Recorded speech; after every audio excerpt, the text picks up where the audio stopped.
Nungmay kamnaba leptre nakalanimaki miyoy ahum nungmay na sokle license ki nungmay pikalangnaba kamzonggi DM na khangankre. Ukrul District ki Litan Police Station na konba sinakaithel da kanglup ani gi marakta sathina khana chainabagi thodok thokraba matung irang asi Kamjong District da Yaokhre ngasi su nongmay kamnabagi thodok tholakpadagi nakal animaki miyoy ahum nongmay maruna pamna sokle maikay adomdagi phangba pauna hai Kamjong District ki Sarka Phung Village area da tangkul volunteer amadi Kuki kulai paiba singi marakta kanba moong da kuthong narakhi thodok asi ayuk pung 8:30 ꯑꯗꯨꯋꯥꯏꯗꯒꯤ ꯍꯧꯔꯛꯈꯤꯕꯅꯤ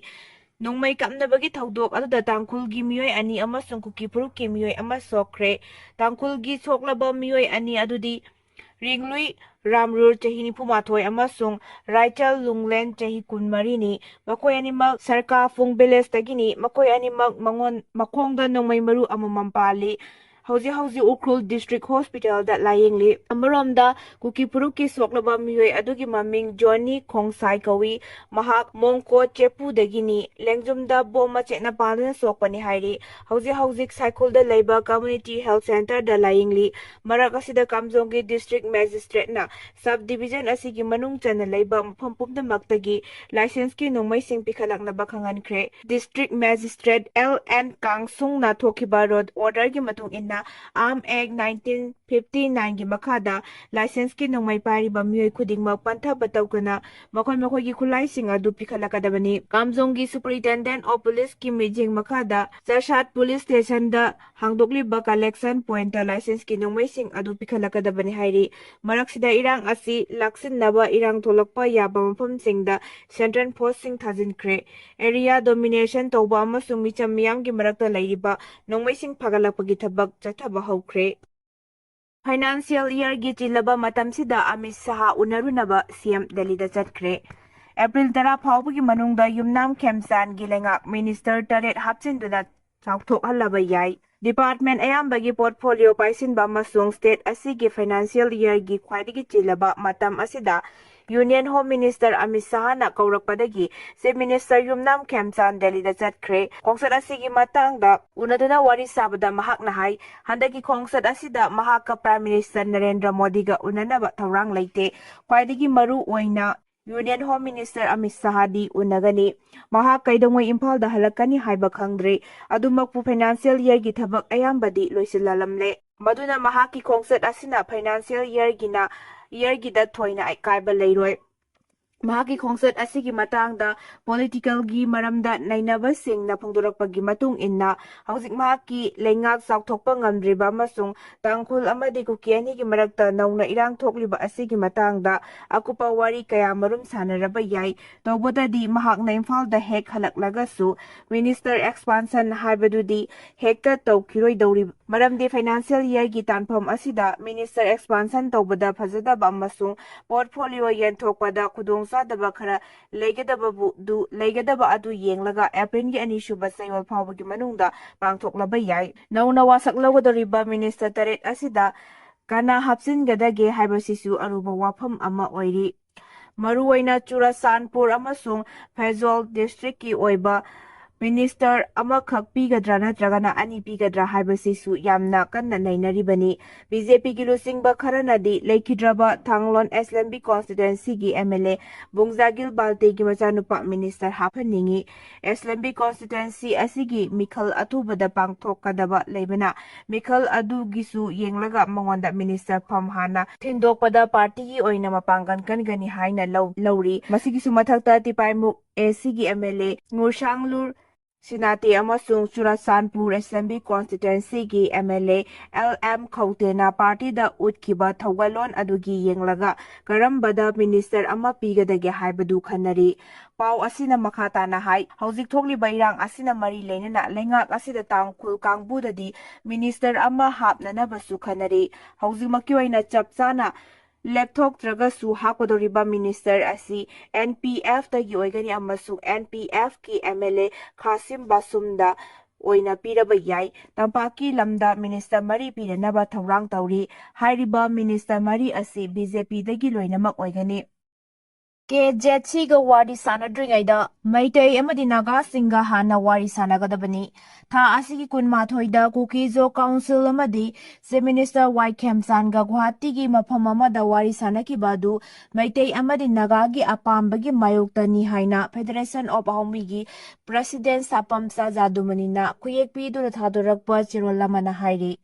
Makhatana hai Kuki Joga wari sanaringaida Maitai amadi Naga furup singa hana wakalon pauna hangadabani. Kuki Jo Council na yaragadi Naga amadi Maitai nasu hekta yarakani kanbadi chada samada chama langani.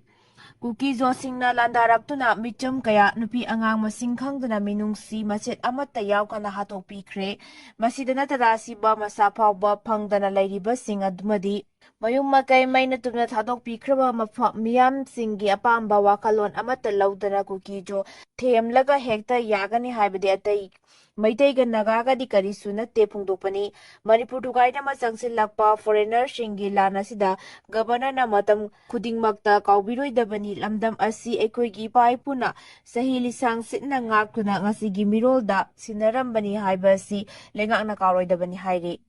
Kuki singi thawongda SDSA na kanwa muongda yaningdaba phungduragli. Thasi kunmathoida Senapati district manung chana laiba Jaimeng lekta laiba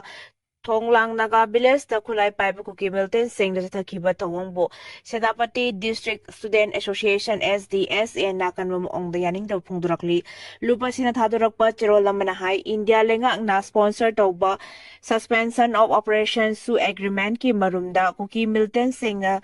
Thonglang Naga village ki Naga micham sing da sathariba miwat minai sing yum kaida lut tawba thugaiba mai thabana chingba amadi aki tuzungba piriba si yaningde Kuki Milton Singh na Naga miyam da irang kai hobagi thong sing chatharakli yum thugaiba amadi mai thabagi thawong asi lup asina yaba ngamloi Kuki Militant Singh na chathariba thawong asida Senapati district asigi naha sing na kaidongnungda tumina yengduna laithokloi mitop narol da changlakliba sing immigrant sing na santi pamba Naga village sing gi micham sing da chathariba thawong asi pamdabagi thawong ni hairi. Tampakta sifaina paire chingdana nongmai kapnabagi makhona nili Mongko Chepuda Laisabi ama nongmaina pale Senapatida na Kuki len thajilamle. Kangluki rangi mami ama fawba takidraba tampaki lamdana sipaina pairaga thamli aduga chingi lamdana Diwali festival da bombula thabagumna nongmai kapnabagi makolna mafam kayada nili khwaidagi noba irangda Ukhrul district Litan police station na konba Mongko Chepuda Ngasinungtin Kuki terrorist amasung tangkul volunteer singga marakta chawna kuthongnakre thawdok aduda Kuki laisabi ama ye thangba makongda nongmai maruna panduna soklaba nupi adu Assam Rifles ki kangbuna kangpokpi romda layengnaba pukre haukiba numit kharani gi mamangdagi Litan police station na konba mafam singda tangkul amasung Kuki furup singga gi marakta chawna ungkhatnaduna lakli makhoina loiba khulai paiba naha kaya ama pongna Tholaktuda nakal anigi marakta ngaihak laitena nongmai kapnari nongmai kapada khudong chanaba bunker kaya marumsu semduna thamli asigumba kiningai oiba thabak thoramsing asina maram oiraga khul amaga faunaba yaba lambi singda micham amata chana khidre tampaki lamda security force marang kaina pairaga leiraga su chawraba chingi lamdadi security force sing marang kaina leitri security force ki ahoba amasung mathauda cheksindabagi khudong chaba lauraga kanglup ani gi nongmai paiba sing khuthongnari madugi chaithengna micham kaya marum phangli awaba nanglaba tangkhulgi khunja singna Manipur lenga kadaida leikrabage haina tatana hangnarakli maragasida Senapati district ki Jaimeng lekta lengakna tourism ga mari leinana sengat sagaliba singkulai paiba Kuki terrorist mayam changchilaktuna tugairambaga loinana mafam maduda Kuki len haina thajilambagi achoba wathok ama amuk tholakle masina maram oraga purup maselgi oiba nungainadabasi mapan tholaktuna Senapati district lomdasu Sandorakadra haibagi mi paiba leire thawdogadugi matangda Thonglan Area Joint Action Committee on Protection of Ancestral Land na akanba muongda condemn tawbaga loinana jenariba miyoi singa du pung nipan gi manungda fagadabani haina demand tawrakli sengal sagaliba singa du Kuki terrorist sing aduna mai thadoklamle hairi Indiagi thau gas marang kaina leiri Indiagi thau gas urea amadi chinjak marang kaina leiri haina Prime Minister Narendra Modi na Lok Sabha da phongdokre West Asia da thokliba lan asigi matangda mahakna hai State of Hormuz tijin kibagi thong asi khongpham handok hannaba mari leinaba singa wari sanare State of Hormuz phawraga India da crude oil gas fertilizer amasung atai tangai fadana changdraba yadaba polam sing pusilaklibani lambi paring asi thingkhibagi matangda West Asia gi lusingba singa wari sanare athuba matamda Hormuz gumba international trade route sing hangdok handuna potchai hongdok honjin tawbada apan bathondana ba thawrang lokhali laan manungda phawba tangai fadana changdaba yadaba polamsing hondok honjin tawbagi ayaba piri West Asia da thokliba laan asina maram oiraga malengi mafam pumnamakta awaba piba chumde hainasu Rajya Sabha mifamda Prime Minister Narendra Modi na makhatana phongdokhi Kuki Milton Singna Senapati District ki Zaimeng Lake ta tourism ka mari leina sangka sagalliba sing tuwailam le Kuki len haina thajilam le Kuki Milton Singna hauzi ukrul amasung Kamjong District ki area da Tangkul Naga singi marakta kan batak chatharingai gi manung makhatana Senapati District ki Zaimeng Lake ta sarkar na tourism ka mari leina na sangka sagalliba sing tuga yaikai bamadi mai thabada singbagi thawong kaya chatharamle loinana mafam aduda sangka sagalliba sing aduda Kuki len haina thajilamle thakdok adugi matangda Thonglang Area Joint Action Committee on Protection of Ancestral Land TAJACPAL na akanba moong da condemn taraduna pungni punipan gi manungda thawdok aduda chenari basing adu phaduna justice purakadabani haina dabi tawkhre loop asina thadorakpa cherol amada haribana afaba makal gi khusu khulai paiba yamlaba Kuki Milton sing aduna hawkiba thangja numitta Zaimeng Lake area da laklaga lake asida tourism ko mari leinana sanga chagaliba sing tuga yaikhaiba tawbata natana mai thabagi thawang sing adu chathakibani mafam maduda lakiba Kuki Milton sing adugi marakta machine gun paibasu yawi Kuki Milton sing aduna mafam maduda namdana changchilaklaga lake asida government ki maikaidagi tourism ko mari leinana paikhalliba thabak sing adu sem sabagi leiriba mara laijadraba lever sing aduda ka henba thawong kya chathakhe masina maram oiraga sinmi sing adu mafam adudagi chenaki Kuki Milton sing aduna infrastructure sing adu sengga sagatpagi sisinariba generator electric welding machine upak diesel amasung petrol gi